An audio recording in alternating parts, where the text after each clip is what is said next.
ফাইটটা কিন্তু তুমি সেই রকম করছো, পুরা হিরোদের মতো। তুফানে অভিনয়ের প্রস্তুতি হিসেবে ওজন কমানোর মিশনে নামেন নাবিলা। 2023-এর নভেম্বরের কথা। এ সময় তুফানে অভিনয়ের জন্য নায়িকার খোঁজ চলছিল। তখনও চূড়ান্তভাবে নির্বাচিত হননি তিনি।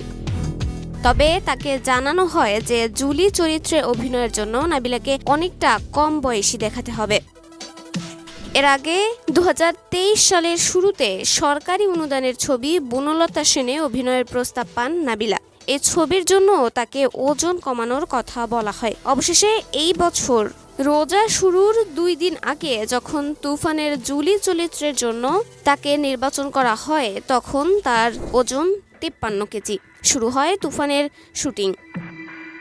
সম্প্রতি ঈদুল আজহায় মুক্তি পাওয়া চলচ্চিত্রটি ইতিমধ্যে ব্যাপক সাড়া ফেলেছে। শাকিব নাবিলা জুটিকে সাগ্রহে গ্রহণ করেছেন দর্শক। তন্নি শিকদার, দৈনিক সকালের দুনিয়া।